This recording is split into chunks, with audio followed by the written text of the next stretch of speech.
नमस्कार, India news देख रहे हैं आप और मैं हूं आपके साथ सचिन दुबे। आज की इस चर्चा को आगे बढ़ाएंगे Ajay Shukla ji. Ajay Shukla ji, over to you.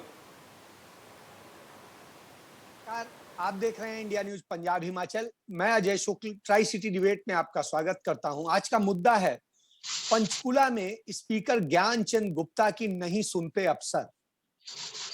ये बात इसलिए कहनी पड़ रही है क्योंकि तमाम बार जो है कहा जाता है कि इस चीज के लिए ज्ञानचंद ने कहा है, इस चीज के लिए स्पीकर साहब ने कहा है, इस चीज के लिए विधानसभा अध्यक्ष ने कहा है, इस चीज के लिए विधायक जी ने कहा है, लेकिन होता नहीं।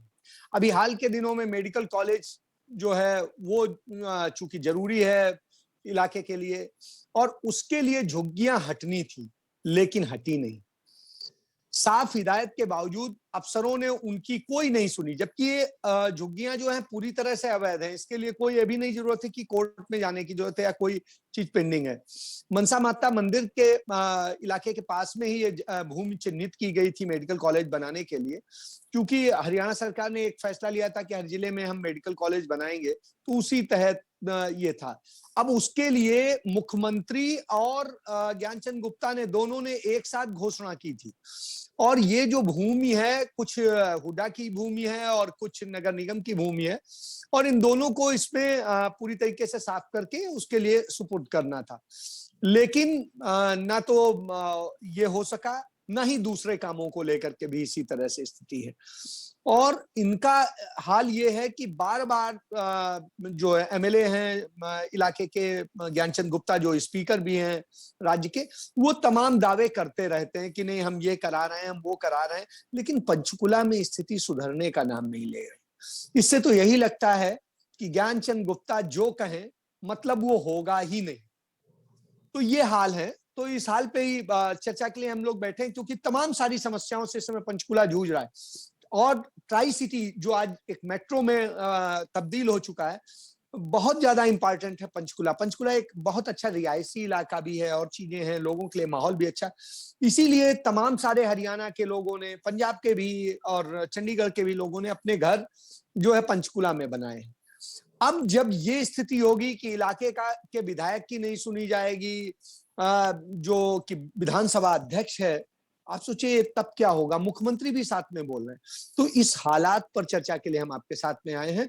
आज हमारे साथ में है कांग्रेस पार्टी की नेत्री हैं प्रियंका हुड्डा।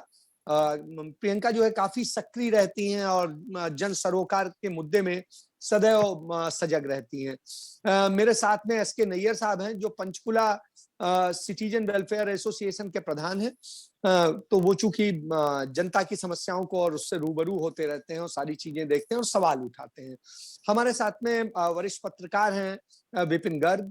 विपिन गर्ग वहां के मुद्दों को लेकर के बहुत सजग हैं और चीजों को समझते हैं। तो मैं इस पे चर्चा विपिन जी से ही शुरू करूंगा। विपिन जी, जिस तरह के हालात हैं, लगातार जब भी कभी होता है, अभी 15 सेक्टर में एक जो अवैध रूप से बंद कर दी गई रोड उसको लेके था, उसके पहले दूसरे था। जब भी हम चर्चा करते हैं तो ये होता है कि नहीं स्पीकर साहब से बात हुई है, स्पीकर साहब कर रहे हैं और स्पीकर साहब ने अफसरों को कहा है, लेकिन हुआ कुछ नहीं। चाहे अवैध कब्जे हों, चाहे दूसरी चीजें हों, हर जगह यदि ये स्थिति है। और इस पे हमने चर्चा के लिए आमंत्रित किया था भाजपा के भी प्रवक्ता को, लेकिन शायद वो लोग सच के आगे डर जाते हैं। तो इसलिए कि जब ये हाल है तो आप बताइए, आप पत्रकार हैं, सजग हैं, बताएं इसमें। जी विपिन जी, जो मेडिकल कॉलेज बनना था अपना ज्ञानचंद गुप्ता जी के द्वारा और मुख्यमंत्री ने घोषणा की थी कि यहाँ पे बनाया जाएगा। एक कमेटी कॉन्स्टिट्यूट हुई, उसने ये 10 एकड़ जमीन चिन्हित की कि यहाँ पे मेडिकल कॉलेज बनाया जाएगा। विडंबना देखिए कि जहाँ मेडिकल कॉलेज बनना है वहां पे व्यापक रूप से, मतलब कि मेडिकल कॉलेज की घोषणा होने के बाद भी 3 गुना झुग्गियां बढ़ गई है। ये नहीं कि पहले जितनी थी वो तो थी। सबसे बड़ा जो पंचकुला के निवासी हैं उनको ये समझ नहीं आता कि गुप्ता जी की अफसर सुनते नहीं हैं या गुप्ता जी मात्र औपचारिकता कर रहे हैं जी। उनके निर्देशों के ऊपर ही प्रश्न चिन्ह लगे हैं। दोनों ही स्थिति के अंदर हालात बहुत ही गंभीर हैं कि अगर वो गुप्ता जी के अफसर नहीं सुनते हैं तब भी गंभीर है, और अगर गुप्ता जी मात्र औपचारिकता कर रहे हैं तब भी गंभीर। मेडिकल कॉलेज की इनके मैनिफेस्टो में थी, मुख्यमंत्री ने हर जिले में बनाने की बात की थी कि मेडिकल कॉलेज बनेगा, बहुत से जिलों में बन भी गया है, लेकिन पंचकुला में 1 इंच से मात्र जगह नहीं खाली हो रही है, जहां पे हजारों की संख्या में झुग्गियां बनी हुई है। ये 10 एकड़ जो जमीन है, इसमें लगभग 70% जो एरिया है वो नगर निगम का है, क्योंकि भैंसा टिब्बा की शामलात की जमीन थी ये, और 2.5-3 एकड़ जो है वो हरियाणा विकास शहरी प्राधिकरण का है। 10 एकड़ जमीन खाली करनी है। आज से को लगभग 1.5 मास पहले मुख्यमंत्री ने पंचकुला जिला के समेकित विकास को लेकर एक बैठक की थी अधिकारी। उन्होंने उसमें साफ निर्देश दिए थे कि मेडिकल कॉलेज के लिए जो जगह है उस इंक्रोचमेंट को खाली कराओ, और पंचकुला के शहर से पूरी इंक्रोचमेंट साफ होनी चाहिए। उस दिन से लेके आज तक पंचकुला प्रशासन ने एक भी मुहिम नहीं चलाई। पिछले 1 महीने में एक भी इंक्रोचमेंट उन्होंने रिमूव नहीं की, और उनका ढिलमुल रवैया इतना है कि हरियाणा शहरी विकास प्राधिकरण का जो मुखिया है, चीफ एडमिनिस्ट्रेटर है, वो मात्र सुप्रीम कोर्ट का बहाना, हाई कोर्ट का बहाना, जबकि कहीं पे कोई स्टेटस क्यों नहीं है। लेकिन इस चीज को क्यों नहीं हटाना चाहते, प्रशासन सुनता नहीं है। ये तो यहाँ तो शुक्ला जी बहुत ज्यादा झुग्गियां बनी हुई हैं, मात्र एक झुग्गी जो सिर्फ तरपाल से बनी हुई है। सेक्टर 8 और सेक्टर 9 की प्राइम मार्केट्स हैं, मध्य मार्ग उसको बोलते हैं, सामने उसके परेड ग्राउंड है, उसके ऊपर रोड बरम के ऊपर झुग्गियां आ गई। मतलब एक रोड बरम के ऊपर झुग्गियां आ गई हैं, जहां से लोग हर टाइम निकलते हैं, और वहां पे जो लोग रहते हैं वो लोग भीख मांगते हैं, गाड़ियों में से मांगते हैं, और शोरूम में से जो भी कोई निकलता है उसके पीछे लग जाते हैं। ये मतलब कि बहुत ही बुरी स्थिति है, बहुत बुरी स्थिति है, होना चाहिए। हाँ, मैं आता हूँ। मैं नैयर साहब के पास जाऊंगा। नैयर साहब, मेडिकल कॉलेज आज की डेट में बहुत ज्यादा आवश्यक चीज हो गई है। पूरे देश में जिस तरह से कोविड आया और महामारी के दौर में हम मेडिकल क्षेत्र में ही सबसे बुरी हालत में रहे, हर जगह पिटे, हर राज्य में पिटे। स्थिति ये हुई, हमारे लाखों, वास्तविक संख्या यदि मानी जाए तो करोड़ों लोग जो हैं मर गए, और इस चक्कर में तमाम सारे हम सब ने अपने अपने परिवारों, रिश्तेदारों में, मित्रों में कहीं ना कहीं सबने खोया है। ऐसी हाल में इस चीज की बहुत आवश्यकता है, और इन सब हालात में यदि इनक्रोचर्स को बढ़ावा दिया जा रहा है, उनके ऊपर कोई कार्रवाई नहीं होती है, और इस मामले में आरोप ये भी लगते रहे हैं कि जो मौजूदा सरकार के तमाम सारे नेता हैं वो इस मामले में वसूली करते हैं, इसलिए कार्रवाई नहीं होती, इसलिए ऐसी सारी चीजें। आप ज्यादा बेहतर बताएंगे क्योंकि आप बिल्कुल नजदीक से देखते हैं, जनता से रूबरू होते हैं, सारी चीजें सच आपके सामने। नैयर साहब। धन्यवाद जी आपका। आपने जो मुझे यहाँ पर मौका दिया कि मैं अपनी बात, लोगों की जो स्पष्ट बात है, सारी की सारी बात मैं आपके सामने कह सकूं। ऐसा है शुक्ला जी कि मैं आपको छोटा सा पीछे थोड़ा सा लेके जाना चाहता हूँ। आज से 2018 की 13 मई 2018 को एक जनता दरबार हमारे आदरणीय मुख्यमंत्री जी ने यहाँ पर 5 सेक्टर के अंदर इंद्रधनुष के अंदर रखा था, और उसके अंदर बड़े खड़े होकर मेरी खुद उनसे बात हुई। उस वक्त गुप्ता जी हमारे बाकायदा तौर पे वो मौजूद थे। उस वक्त हमने उनसे कहा कि आपने आज तक हम लोगों के साथ इतने वायदे किए हैं, और आज भी आप कह रहे हैं कि हम यहाँ पर मेडिकल जो है अपना कॉलेज जो है उसको तुरंत बनाएंगे। मेरी आज तक ये समझ में नहीं आया कि आप बनाना भी चाहते हैं या सिर्फ एक अनाउंसमेंट सी करनी चाहते हैं। बिल्कुल सही, 7 साल हो गए हैं। उसके ऊपर मुझे मुख्यमंत्री महोदय ने सिर्फ एक ही कहा है कि भाई साहब आप मेरे को जो है इसके बारे में सेपरेट अगर चिट्ठी आप लिख करके इसको परस्यू करें तो मैं आपको इसके पूरे में बात सारी जो है अपनी बात स्पष्ट कर दूंगा। और गुप्ता जी ने इस बात के लिए मेरे को कहा कि हाँ बिल्कुल ठीक है, कॉपी मेरे को भी देते रहना था। मैंने, आप हैरान हो जाएंगे, मतलब वायदा उन्होंने किया था, घोषणा पत्र में चिट्ठी आपको देनी पड़ रही है। पूछने वहां की कि 18 चिट्ठियां मैं लिख चुका हूं, 18 चिट्ठियां जिनके मेरे को सीए अपने जो मुख्य प्रशासक है उनके वहां से चिट्ठियां आ रही हैं स्टेट ऑफिसर को। स्टेट ऑफिसर साहब की जून लड़की, उसके ऊपर हालांकि उन्होंने कह दिया कि 70% जमीन है वो किसी की है और दूसरी किसी की है, यानी एक एमसी की है और वो कुछ सैनिक भवन की है। अगर तो इसके अंदर जो है उसके लिए तुरंत जो है वो एनक्रोचमेंट खत्म की जाए। एनक्रोचमेंट तो क्या खत्म करनी थी, हमारी सरकार ने एक नया दाव खेला। नया दाव क्या खेला कि उन्होंने उठाकर कह दिया कि जी हम आयुर्वेदिक कॉलेज यहाँ बना रहे हैं। मेडिकल कॉलेज तो गया कुएं में, और वो उन्होंने आयुर्वेदिक कॉलेज को पकड़ लिया। क्यों? क्योंकि उसके अंदर कुछ चंद लोगों को ही इसका जो है फायदा मिलने की बात नजर आती थी, जबकि सारे नॉर्थ इंडिया के अंदर चंडीगढ़ एक और उसके साथ चंडीगढ़ ट्राई सिटी यूआईमेंट में, जिसके अंदर पंचकूला एक ऐसा शहर बन चुका है जो प्रांत के अंदर सारे उसको सारे उसमें जो है वो नॉर्थ इंडिया के अंदर इसकी सारी बात और छवि बनती। यहाँ के लोग, यहाँ के पढ़ने वाले बच्चे, यहाँ के अड़ोस पड़ोस के पढ़ने वाले बच्चे जो इतने इंटेलिजेंट है, आज वहां उनको चंडीगढ़ में एडमिशन मिलती है, लेकिन वो कोशिश करते हैं या यहाँ से जाकर के फॉरेन कंट्रीज में पढ़ने की कोशिश करते हैं। ये बातें सारी की सारी हम लोगों ने गुप्ता जी को बताई है कि आप यहाँ के इस वक्त आप मुखिया हैं, सो कृपा करके मेरी आपसे यही प्रार्थना है कि आप इसके ऊपर थोड़ा सा उचित कदम उठाएं। 3 साल में 2018, 19, 20 3 साल के अंदर वो सारा उठा करके उसको फाइल कर दिया। बात तो क्या करनी थी, फाइल ही कर दिया, उसको चिट्ठी को फाइल कर दिया। उसके बाद अगर लिखते हैं तो कोई जवाब भी नहीं आ जाता। तो ये तो इस तरीके का रवैया अगर लिया जा रहा है तो इसका मतलब ये बड़ी साफ बात है जो हमारे विपिन जी ने आपको सामने रखी है कि इसके अंदर ये चीज साफ नजर आ रही है कि सरकार इस काम के ऊपर करना नहीं चाहती सिवाय इसके के अनाउंसमेंट करने के या लोगों को सिर्फ वोट करने के लिए बस। जी, वायदे हैं, वादों का क्या। प्रियंका, मैं आपके पास आऊंगा। इस तरह के तमाम सारे वायदे हुए थे पंचकूला से, पिछले 7 साल से होते चले आ रहे हैं। इतने वायदे हुए, हरियाणा से भी वायदे हुए कि हर जगह, जैसे मेडिकल कॉलेज की बात बताई और बताई। मुझे तो नहीं लगता है कि हरियाणा में कोई मेडिकल कॉलेज इस सरकार ने बनाया है।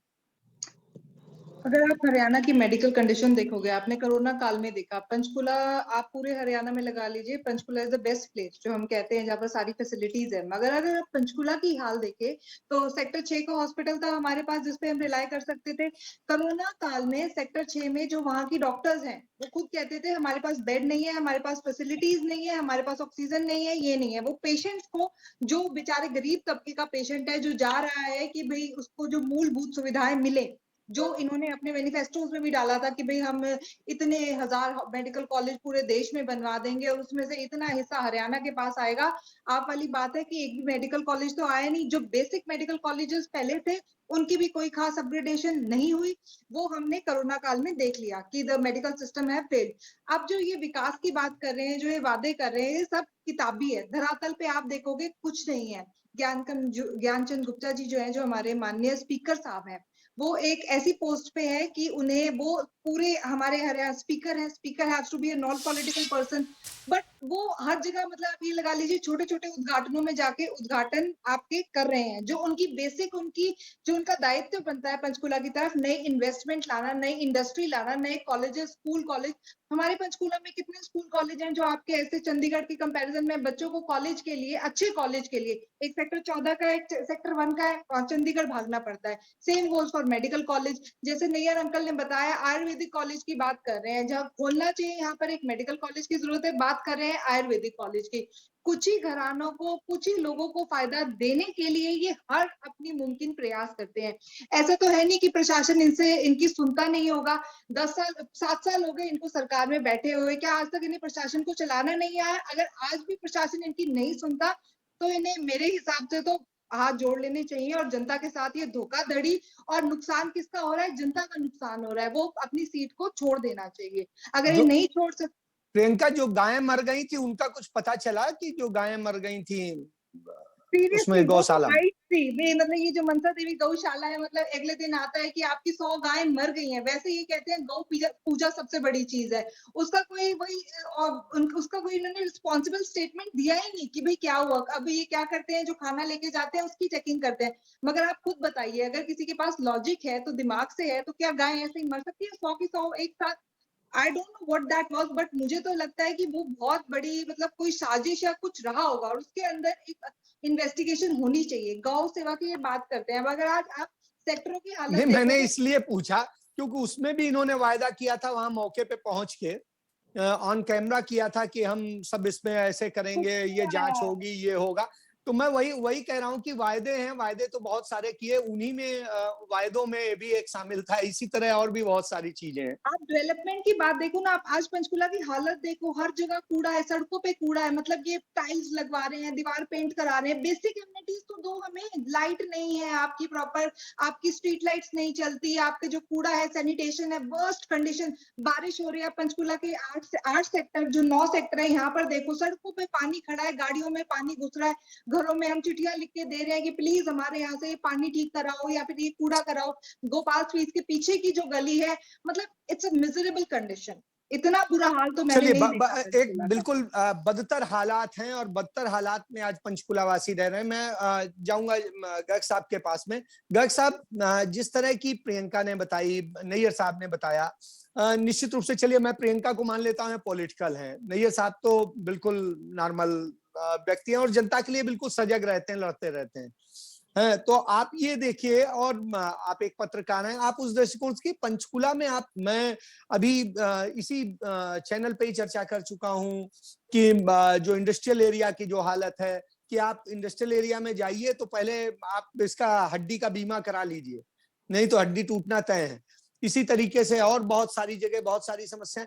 तो ये क्या समस्याओं के समाधान के बजाय स्पीकर साहब किसी और चीज में ज्यादा बिजी रहते हैं, क्या है और क्यों नहीं हो पाता? क्या कहीं मशीनरी में कोई कमी है या सचमुच अफसर नहीं सुनते हैं? जी गर्ग साहब। जी, आज के डेट में जब कहते हैं कि अगर किसी घर का मुखिया कमजोर होता है तो वो घर बैठने को होता है।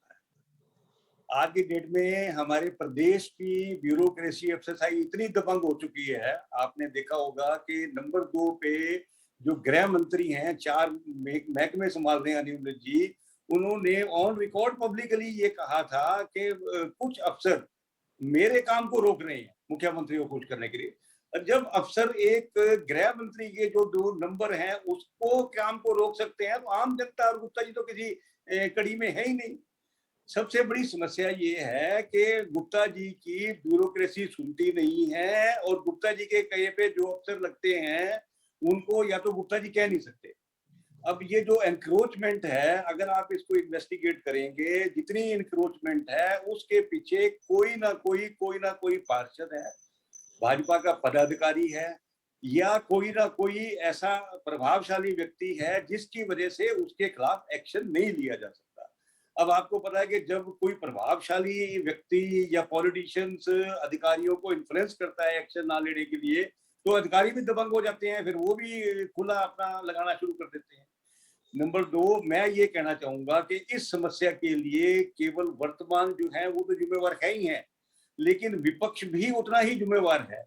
पिछले 7 साल के अंदर विपक्ष ने कोई भी जन आंदोलन किसी समस्या को लेके खड़ा नहीं किया है, बिल्कुल सही है में बैठे हुए हैं जी। आज तक मेरे को ये बता दो कि धरातल पर किसी विपक्ष ने स्वाय इसके के 2 लेटर लिख दिए, 10 आदमी जाके कमिश्नर को मिला, दैट्स ऑल। उससे तो कुछ होने वाला नहीं है ना। उससे ज्यादा तो नैयर साहब कर देते हैं, उससे ज्यादा नैयर साहब कर देते हैं। मतलब ये विडंबना रही है कि हमारा ये पंचकुला जो है वैसे तो 10 साल से, लेकिन अगर देखा जाए तो पिछले 20 साल से ही विपक्ष में है, पक्ष में होता है जी, लोगों पक्ष में होते हुए भी विपक्ष में रहा है और स्थिति है पंचकुला के लिए सोचने का काम किसी ने नहीं किया। शुक्ला जी, पिछले दिनों सुप्रीम कोर्ट का एक decision Jagpal Singh versus Punjab state के अंदर आया है। उन्होंने तो यहाँ तक कहा है कि सरकारी जमीन पर अगर कोई 100 करोड़ रुपए की प्रॉपर्टी भी बनी हुई है, cost does not matter, you have to get it vacate, आपको वो डिसमेंटल करनी पड़ेगी। स्वाय इसके कि अगर कोई स्कूल बना हुआ है, कोई हॉस्पिटल बना हुआ है, कोई डिस्पेंसरी बनी हुई है, कोई आंगनबाड़ी, बिल्कुल सही है, जनहित का कुछ है तो अलग विषय है। छोड़ के अगर कोई भी है तो वो अवैध है, चाहे वो 100 साल का कब्जे भी है किसी का। बिल्कुल सही बात, बड़ी अच्छी बात बताई गर्ग साहब ने। मैं आऊंगा नैयर साहब के पास। नैयर साहब, सिर्फ चिट्ठी लिखना काम हो गया है? भाजपा तो जो कर रही है वो सबके सामने है और जिस तरह से उनके पार्षदों और सबकी भूमिका है यहाँ पर पूरे अवैध कब्जे करवाने में, तो उस स्थिति के बाद में कांग्रेस पार्टी जो मुख्य विपक्षी है हरियाणा में, वो क्या कर रही? सो रही है? अब मैं उसका जवाब लूंगा प्रियंका से, लेकिन उसके पहले मैं आपसे पूछूंगा कि आप बताइए, चिट्ठी लिखना काम हो गया बस, इसके अलावा और कुछ नहीं है? ये तो काम सिर्फ आप लोग का होना चाहिए था। ऐसा नहीं है शुक्ला साहब, सिर्फ चिट्ठी लिख देना और चले देना और उसके बाद आया जवाब आया नहीं आया। मैं तो सिर्फ वो आपको एक इन सपोर्टिंग बता रहा था कि जब मैं उनके साथ जनता दरबार के अंदर ये सारी आर्गुमेंट्स कर सकता नहीं, हूँ, आपके लिए नहीं कह रहा हूं मैं विपक्ष के लिए कह रहा हूं। For the good health, for the peoples health, लोगों के लिए जब मैं कह सकता हूं कि इसकी यहाँ इसलिए जरूरत है, उसको वो बता रहा हूं और उसके आगे उसको परस्यू कर रहा हूं, उनके कहने के हिसाब से चल रहा हूं, तो उसके मुताबिक असल में क्या है कि यहाँ का जो तंत्र है ना, वो तंत्र इस वक्त अपने ऊपर, इस पे सरकार के ऊपर हावी है। अब आप कहते हैं चिट्ठी की बात है, तंत्र सरकार के ऊपर हावी है। सरकार के ऊपर बिल्कुल हावी सही, है। बिल्कुल सही है। लोकतंत्र खत्म हो गया, तंत्र ऊपर है, उल्टा हो गया है। लोकतंत्र की जगह तंत्र लोक हो गया है। वो तंत्र की ये पूछे ना, जब उनका मन चाहेगा किसी चीज को काम करने की कोशिश करेंगे तो करेंगे, नहीं तो उसको फाइल कर देंगे, कहते हैं आप जाओ कहाँ, अरे क्या आपने क्या लेना है जी, कर रहे हैं हम। आज तक आप एक नहीं हजारों बातें, मैं कई बार उनके पास जाकर के ये बातें करी हैं कि भाई साहब चाहे एमसी के पास गए हैं और चाहे उनके पास गए हैं कि यहाँ पर जो है हर साल की बात बताने लगा हूँ कि हर साल यहाँ पर आपके जो है वो बरसात आने वाली है, गलियां तो साफ करा लो। लेकिन वो क्या करते हैं कि पैसा खाने के चक्कर के अंदर, साफ सी बात मैं कहने में हेजिटेट नहीं करूंगा, उस चक्कर के अंदर जो वो अपने लोगों को वो अलॉट कर देते हैं और उतनी देर में बारिश आ जाती है और वही का वही हाल होता है। नतीजा क्या होता है कि जो सफाई या स्वच्छता अभियान जो है उसका बेड़ा गर्क हो जाता है। मतलब बेड़ा गर्क करा देते हैं अपनों को उपकृत करने के चक्कर में। मैं बताने लगा था थोड़ी सी कि वही अगर आप जैसे हमारे 19 सेक्टर देख लो, हमारी कॉलोनियां देख लो, जो आपने इंदिरा कॉलोनी या राजीव कॉलोनी है, बरसात के दिनों में क्या वैसे देख लो एनक्रोचमेंट से भरी पड़ी है। उसके अलावा उनके पानी, जब बारिश आता है तो पानी के साथ वो उनके घरों के अंदर पानी 3-3 फुट ऐसे बहता है जैसे कि वो बाढ़ आ गई है। बिल्कुल बाढ़ आ गई। मैं नैयर साहब, चूंकि समय की सीमा है इसलिए प्रियंका, सारे सवाल आपके सामने हैं, विपक्ष घेरों में भी है। विपक्ष से निश्चित रूप से सवाल करना मेरा काम है, लेकिन विपक्ष भी घेरे में है। और विपक्ष ने क्या भूमिका की, मुझे ये बताइए। आपने 7 साल में कहां पर जनता की समस्याओं को लेकर के प्रोटेस्ट किया, क्या किया, कहां सड़कों पे उतरे, क्या रहा? जी प्रियंका। पिछले 1 साल से जैसे मैं जुड़ी हुई हूँ बिल्कुल उस तरह से, तो मैं आपको पूरे पिछले 1 साल का बताती हूँ। जब ये स्कूल की फीस बढ़ाई गई थी, जो 146% स्कूल की फीस इन्होंने बढ़ा दी थी, भवन विद्यालय के बाहर पूरी कांग्रेस की टीम थी वो इकट्ठी हुई। हम वहां तक नहीं रुके। हम, जो हमारे एजुकेशन मिनिस्टर थे चंडीगढ़ में, हमने उनसे टाइम लिया, हमने उससे गुहार लगाई, सारी स्टेटमेंट्स निकलवाई कि हम, ताकि जो आम जनता है, क्योंकि देखिए जी बच्चों का ऐसे होता है, सभी को अपने बच्चे पढ़ाने हैं, और जो उन्होंने इतना 146% इंक्रीज किया था उसके अगेंस्ट हमने बुलंद आवाज उठाई। और जो उसके लिए हमारा एनसीईआरटी की बुक्स का भी हमने जो था कि भाई स्कूल में आप प्राइवेट बुक्स लागू ना कराओ, सिर्फ एनसीईआरटी के करिकुलम की लगाओ, वो भी हमने किया और वो लागू भी हुआ। उसके बाद हमने सिटीजन चार्टर के लेके भी हमारा ये मानना है कि अगर आप सिटीजन चार्टर लागू करा देते हैं, और लागू इस तरह कर रहा हूं, खत्म कर रहा हूं। हाँ जी, जी। लागू इस तरह नहीं होता कि भाई आपने किसी डिपार्टमेंट में जाके लगा दिया और सिटीजन चार्टर हो गया। हम चाहते हैं कि वार्ड कमिटीज बने, लोगों पे जो रिप्रेजेंट, नहीं, ये तो एक्ट में है, उसको होना चाहिए। लेकिन मैं वही कह रहा हूं कि इसकी, प्रियंका चूंकि समय की सीमा है, मैं ये कहूंगा कि आप लोग भी जिस तरह से लड़ना चाहिए था, सिर्फ इतने से नहीं होगा ना। विपक्ष को विपक्ष की तरह आप आज गांधी जयंती है, आपको गांधी जी से सीखना होगा कि किस तरह से लड़ाई लड़ी जाती है। और यदि वो नहीं सीख सकते तो क्या विपक्ष है? तो चलिए मैं इसके साथ चर्चा प्रियंका क्षमा करें, चर्चा समाप्त करते हुए आपसे यही कहूंगा कि आप लोग भी पक्ष को आईना दिखाते रहिए और उनके साथ लड़ते रहिए, जिससे कम से कम जनता को उसकी सुविधाएं मिले, बात हो। और इसके साथ मैं चर्चा समाप्त करता हूं। आप सभी आए, धन्यवाद।